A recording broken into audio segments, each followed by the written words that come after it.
Kuwait में छोटी सी गलती ऐसी करने से बचे, क्योंकि गलती में कोई गलती नहीं, लेकिन एक ही दिन में उसको कुवैत से निकालने का फैसला कर दिया। दरअसल इंडिया, नेपाल, पाकिस्तान, बांग्लादेश, श्रीलंका, इन कंट्रियों के अंदर ऐसी छोटी सी गलती चलती होगी, लेकिन कुवैत में नहीं चलती है। कुवैत में एक वीडियो सामने आया जिसमें पुलिस ने पकड़ा एक आदमी को। कुवैत में जश्न का टाइम चल रहा था, जिसमें कि सड़कों के ऊपर काफ़ी रश रहता है जश्न के टाइम पे, सेलिब्रेशन जो कि 16 फरवरी का नेशनल डे और लिबरेशन डे का। तो उसमें सड़कों पर धीरे धीरे गाड़ियां चल रही थी, जिसमें एक पुलिस की गाड़ी भी चल रही थी धीरे धीरे। तो एक बंगाली आदमी दूसरे बंगाली से पूछता है कि मैं उसकी गाड़ी पर जो है बलून मारता हूँ, पानी वाला गुब्बारा।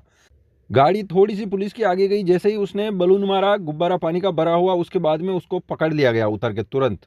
उसको पकड़ा और एक ही दिन में उसका फैसला आ गया, यानी कि अगले 1-2 घंटों के अंदर ही फैसला आ गया कि कुवैत से उसको निकाला जाए। इसीलिए अब ये तो उसने तो मजाक किया था एक तरह से, पानी का बलून भर के फेंका, लेकिन पुलिस की गाड़ी के ऊपर क्यों फेंका? अगर पुलिस की गाड़ी के ऊपर फेंकेंगे तो ये एक तरह से कानून का उल्लंघन है। किसी की भी गाड़ी के ऊपर ऐसे बैलून फेंकना अच्छी बात नहीं है, क्योंकि कुवैती लोगों के ऊपर फेंकेंगे तो कुवैती भी नाराज़ होंगे, गुस्सा करेंगे।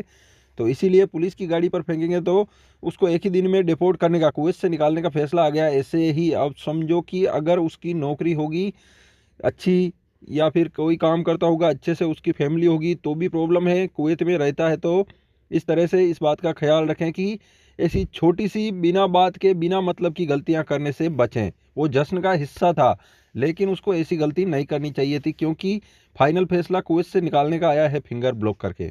अगर कोई काम करने के लिए बोलता है कि भाई ये कर दो पब्लिक प्लेस के अंदर, तो उसी को बोलो भाई तुम ही कर दो, मैं नहीं कर सकता। इस बात का ज़रूर ख्याल रखें। कुवैत में कुछ भी अगर लंबे टाइम रुकना है, कमाना है, कुवैत में अच्छे से कमाने के लिए गए हैं तो कमाना चाहते हैं, लेकिन लंबे टाइम तक रुकना है तो ऐसी छोटी छोटी गलतियां करने से बचें, क्योंकि कुवैत में मुसीबत में पड़ सकते। वैसे कुवैत के अंदर 50-100 आदमी डेली के पकड़े जा रहे हैं जो लेबर कानून का उल्लंघन करते हैं, वर्क लॉ का उल्लंघन करते हैं। इसमें सबसे ज़्यादा बिना एकामे वाले, बिना रेसिडेंसी वाले तो कम पकड़े जा रहे हैं।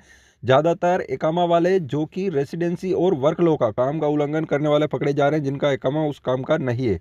कुवैत में दरअसल आते हैं किसी भी वीज़ा के ऊपर, काम अपनी मर्जी से कर दें, इधर उधर कंपनी में करें, दुकान में करें, गैरेज में करें, इस टाइप से कुछ भी काम करते हैं, और रोज़ के रोज़ ऐसे लोग पकड़े जा रहे हैं। यानी कि जो लोग नहीं पकड़े जा रहे हैं वो सोचते हैं कि नहीं पकड़े जा रहे हैं, लेकिन लोग पकड़े तो जा रहे हैं डेली के 50-100, वो भी तो किसी ना किसी कंट्री के हैं और कमाने के लिए ही कुवैत में आए। तो इलीगल रेसिडेंसी या फिर कानून का, वर्क लॉ का उल्लंघन करने से बचे। कुवैत में अगर लंबे टाइम कमाना है, अच्छे से कमाना है तो। और कुवैत में काम करते हैं कुछ भी ऐसा वर्क करने से बचें जिसमें कि जल्दी पकड़ने की प्रोबेबिलिटी हो।